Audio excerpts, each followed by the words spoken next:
বিজ্ঞানের এই পৃথিবীতে প্রত্যেক দিনই নতুন নতুন কিছু ডিসকভারি হতে থাকে। যেভাবে কোনো দিন আমরা এক নতুন এলিমেন্ট খুঁজে পাই কিংবা নতুন কোনো জীব আমাদের নলেজের মধ্যে আসে, অথবা কোনো দিন এমন একটা গ্রহ সম্পর্কে আমরা জানতে পারি যেখানে হয়তো মানুষও বসবাস করতে পারে। আসলে আমাদের টেকনোলজি এত অ্যাডভান্স হয়ে গেছে যে আমরা মনে করি যে আমরা পৃথিবীর সমস্ত রহস্যের সমাধান করে ফেলেছি, কিন্তু আসলে আমাদের এই পৃথিবীতে রহস্যের কোনো শেষ নেই। আজকে আমরা আমাদের পৃথিবী সম্পর্কে এমন কিছু মিস্ট্রি সম্পর্কে জানব যাদের উত্তর বিজ্ঞানও আজও পর্যন্ত দিতে পারেনি। তাহলে চলুন জেনে নেওয়া যাক the greatest unsolved mysteries in the world সম্পর্কে। Number 1, the underground mysteries. এই ভূপৃষ্ঠের নিচে কি আছে সেটা কেউই জানে না, তবে আমরা জানি যে ভূপৃষ্ঠ এবং তার একটু ভেতরে কি আছে, আর শুধুমাত্র এইটুকুই আমরা জানি। কিন্তু এখানে কিছু মানুষ বলবে যে ভূগর্ভের ভেতরে কি আছে সেটা তো সবাই জানে, ছোটবেলায় ভূগোলে তো সবাই পড়েছে, আর ভূপৃষ্ঠের নিচে তো পেট্রোল, কয়লা এবং বাকি সমস্ত মিনারেলস পাওয়া যায়। কিন্তু আপনার এটা জেনে নেওয়া দরকার যে এই সমস্ত কিছু অনেক কম গভীরতাতেই পাওয়া যায়।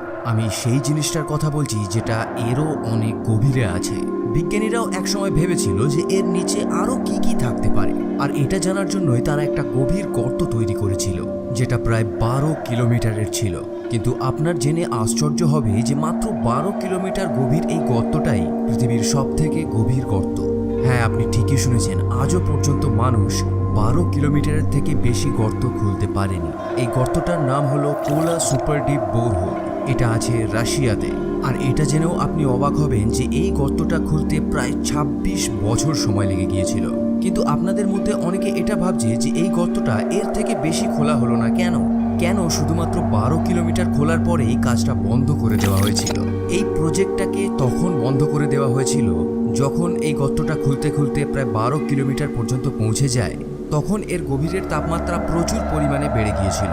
এটা সবাই জানে যে যত গভীরে আমরা যাব টেম্পারেচার তত বেশি বেড়ে যাবে, কারণ যত গভীরে আপনি যাবেন আপনি পৃথিবীর কোরের তত কাছে পৌঁছে যাবেন। 12 কিলোমিটার যাওয়ার পর টেম্পারেচার এত বেশি বেড়ে গিয়েছিল যে এই গর্তটাকে আরও বেশি খোঁড়া অসম্ভব হয়ে গিয়েছিল। এর থেকেও গভীরে যদি গর্তটা খোলা হতো তাহলে গর্ত খোলার জন্য যে সমস্ত ইনস্ট্রুমেন্টগুলোকে ব্যবহার করা হয়েছিল সেটা মেল্ট করে যেত, মানে গলে যেত। আর এই সিচুয়েশনের মধ্যে কোনো ইঞ্জিনিয়ারই পড়তে চায় না, আর এই জন্যই এই প্রজেক্টটাকে বন্ধ করে দেওয়া হয়। বৈজ্ঞানিকরা শুধুমাত্র অনুমানই করতে পারে, কিন্তু ভেতরে অ্যাকচুয়ালি কি আছে সেটা কিন্তু কেউ জানে না।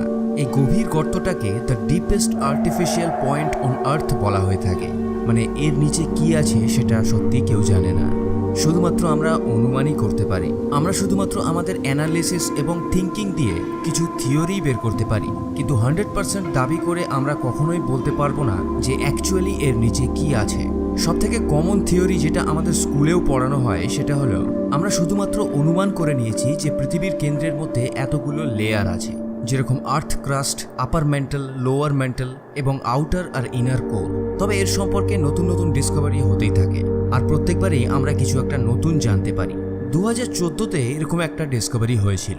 এই ডিসকভারি অনুযায়ী আমরা যদি পৃথিবীর আরও গভীরে যাই তাহলে আমরা সম্পূর্ণ একটা সমুদ্র খুঁজে পেতে পারি, যেখানে হয়তো ভূপৃষ্ঠের উপরে থাকা সমুদ্রের থেকেও বেশি জল আছে।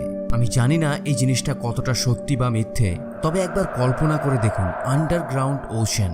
আপনাদের মধ্যে অনেকেরই এই কথাটা বিশ্বাস হবে না, আমারও সেরকম একটা বিশ্বাস হয়নি, কিন্তু নেচারের উইকলি জার্নালে যখন এটা পাবলিশ করা হয় তখন ব্যাপারটাকে একেবারে উড়িয়ে দেওয়া আমাদের ঠিক হবে না। তো যদি এখানে জল থাকে তাহলে জীবন নিশ্চয়ই আছে, কারণ জলই জীবন। যেখানে জল আছে সেখানে জীবন নিশ্চয়ই আছে, মানে সেখানে হয়তো আমরা অদ্ভুত কিছু ক্রিয়েচার দেখতে পাবো যেগুলো সাধারণ সমুদ্রে আমরা দেখতে পাই না।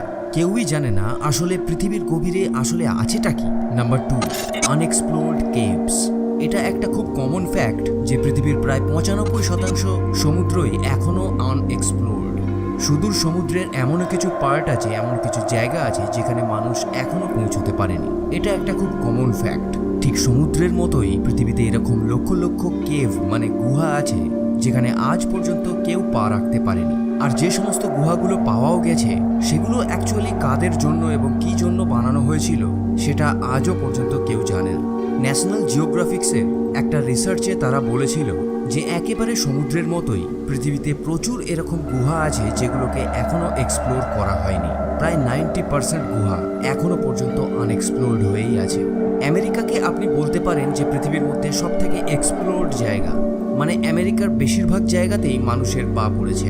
কিন্তু আপনি কি জানেন যে আমেরিকার মতো এত ভালো করে এক্সপ্লোর করা দেশেও আজ পর্যন্ত মাত্র 50% গুহাকেই এক্সপ্লোর করা হয়েছে।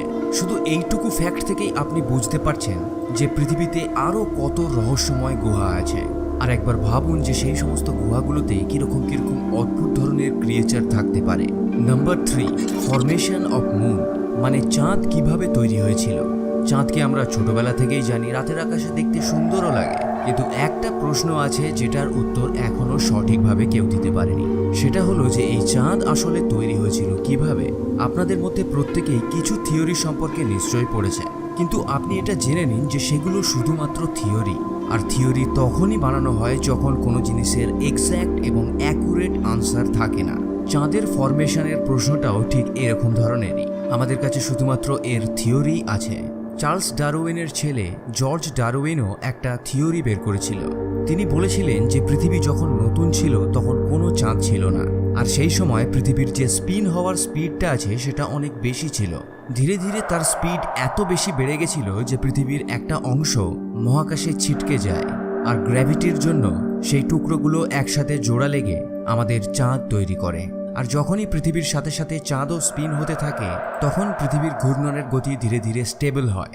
দ্বিতীয় একটা থিওরি এটা বলে যে চাঁদ মহাকাশের অন্য কোনো একটা জায়গায় তৈরি হয়েছিল, আর কোনো এক সময় এটা পৃথিবীর কাছ থেকে পাস করছিল। সেই সময় পৃথিবীর স্ট্রং গ্র্যাভিটির জন্য চাঁদ পৃথিবীর অরবিটের মধ্যে এসে পৃথিবীর সঙ্গে ঘুরতে থাকে, আর আজও চাঁদ একইভাবে পৃথিবীর চারদিকে ঘুরছে।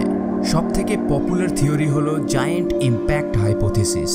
এই থিওরি অনুযায়ী কিছু লক্ষ বছর আগে কোনো বড় একটা অবজেক্ট পৃথিবীর সঙ্গে ধাক্কা খেয়েছিল, আর এই ইম্প্যাক্টের জন্যই যে যে অংশগুলো পৃথিবী থেকে ছিটকে মহাকাশে চলে যায় সেগুলোই মহাকর্ষ বলের প্রভাবে এক জায়গায় এসে জমাট বেঁধে চাঁদ তৈরি করে। কিন্তু আপনার হয়তো মনে হচ্ছে যে এই থিওরিগুলো তো একে অপরের সঙ্গে ম্যাচই করে না। কিন্তু বন্ধুরা, বিজ্ঞান এরকমভাবেই কাজ করে। যে সমস্ত আনএক্সপ্লেনড জিনিস আছে তার জন্য বিজ্ঞান শুধুমাত্র থিওরিই দিতে পারে। এই জন্য চাঁদ সত্যি কিভাবে জন্ম নিয়েছিল এটা একটা unsolved mystery. Number 4, undiscovered civilisation. যখনই আমরা পুরনো সভ্যতার কথা ভাবি তখন আমাদের মাথার মধ্যে মায়া সভ্যতা, ইজিপশিয়ান সভ্যতা এবং মহেঞ্জোদারো সভ্যতার কথাই মাথায় আসে। অ্যাকচুয়ালি এদের এক্সিস্টেন্সকে আমরা মেনে নিয়েছি, এই জন্য এদেরকে আমরা স্কুল কলেজের বইতেও পড়ে থাকি। কিন্তু ঐতিহাসিক এবং অনুসন্ধানকারীদের মতে কিন্তু আজও পৃথিবীতে এরকম ধরনের হাজারো হাজারো সিভিলাইজেশন আছে যেগুলোকে আমরা আজও আবিষ্কার করতে পারিনি, যাদের ব্যাপারে আমরা জানি না। কিছু সিভিলাইজেশন তো আজও সেরকমভাবেই আছে যেরকমভাবে আগে ছিল। ঠিক যেরকমভাবে আমি আগের একটা ভিডিওতে নর্থ সেন্টিনেল আইল্যান্ডের কথা বলেছিলাম, যেখানে এরকম মানুষ আজও আছে যারা বর্তমান পৃথিবী সম্পর্কে কিছুই জানে না। আজও প্রতি বছর কোথাও না কোথাও কোনো একটা লস্ট সিটি আবিষ্কার হয়ে থাকে। তার মানে আগেকার দিনে যে সমস্ত সিভিলাইজেশন এবং শহরগুলো ছিল, যেমন অ্যাটলান্টিস এবং চায়নার লায়ন সিটি, এইসব সত্যি আগে ছিল। অনেকে মনে করে যে এগুলো শুধুমাত্র গল্প কথা, কিন্তু যদি আমরা অ্যাকচুয়াল রিসার্চগুলোকে দেখি তাহলে আমরা জানতে পারবো যে এরকম হাজারো সিভিলাইজেশন ছিল যাদের আমরা আজও আবিষ্কার করতে পারি। সুতরাং আপনি বুঝতে পারছেন যে আমাদের এই রহস্যময় পৃথিবীতে সবকিছুই সম্ভব। Number 5, gravity. এবার এটা আপনাদের হয়তো অনেক সিম্পল মনে হতে পারে। আপনার মনে হতে পারে যে এটা আবার কি, মহাকর্ষ বল আবার মিস্ট্রি হতে পারে? এর সম্পর্কে তো আমরা ভালোভাবেই জানি, কত ল আছে, প্রত্যেক ক্লাসেই আমরা কিছু না কিছু এর সম্পর্কে পড়েছি। আর একে আমরা প্রত্যেক দিন ফিলও করতে পারি। যখনই আমরা জাম্প করি আমরা ঠিক পৃথিবীতে এসে পড়ি। আর এটাই সেই শক্তি যার জন্য পৃথিবী, চাঁদ এবং সূর্য নিজেদেরকে আকর্ষণ করে একে অপরের সঙ্গে তাল মিলিয়ে একসাথে বসবাস করছে।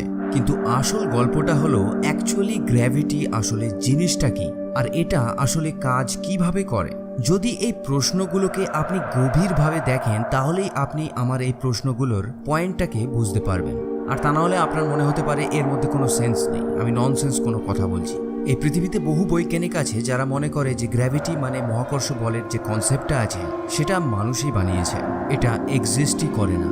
তবে গ্র্যাভিটি এত কমপ্লেক্স আর এত কনফিউজিং কেন?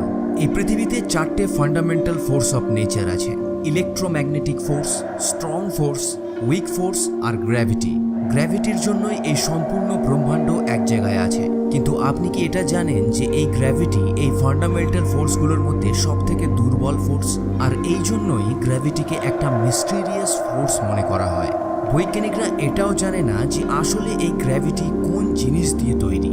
কিছু মানুষের মনে হতে পারে যে এই প্রশ্নের কোনো সেন্স নেই, কিন্তু যদি আপনি এই প্রশ্নের ডিপ স্টাডি করেন তখন আপনি বুঝতে পারবেন ব্যাপারটা আসলে আমি কি বলতে চাইছি। অ্যাটমস আর মলিকিউলের গ্রাউন্ড লেভেলে গ্র্যাভিটি একেবারেই আলাদা রকমভাবে কাজ করে। সেখানে গ্র্যাভিটি এমনভাবে কাজ করে আপনার হয়তো মনে হতে পারে যে আপনি অন্য কোনো ডাইমেনশনে চলে এসেছেন। তবে যাই হোক, এই কোয়ান্টাম ফিজিক্স আলাদাই একটা টপিক। আপনি হয়তো অন্য কোনো ভিডিওতেও দেখে থাকতে পারেন যে পৃথিবীতে এরকম অনেক জায়গায় আছে যেখানে গ্র্যাভিটির ল কাজ করে না। তবে ফান্ডামেন্টাল প্রশ্নটা কিন্তু থেকেই যায় যে এই গ্র্যাভিটি আসলে কি জিনিস দিয়ে তৈরি, আর এই প্রশ্নটাই আসল রহস্য। তো বন্ধুরা, আজকে এই পর্যন্তই। ভালো লাগলে লাইক, শেয়ার আর কমেন্ট করতে ভুলবেন না। আমার ফেসবুক এবং ইনস্টার লিংক নিচে দেওয়া আছে, চাইলে ফলো করতে পারেন। আর ভিডিওটা ভালো লাগলে লাইক, শেয়ার এবং কমেন্ট করতে কিন্তু ভুলবেন না। তো আজকে এই পর্যন্তই, আবার দেখা হবে পরের ভিডিওর সঙ্গে। ততক্ষণের জন্য স্ক্রিনের এই ভিডিওগুলোর মধ্যে যে কোনো একটা আপনি এনজয় করতে পারেন।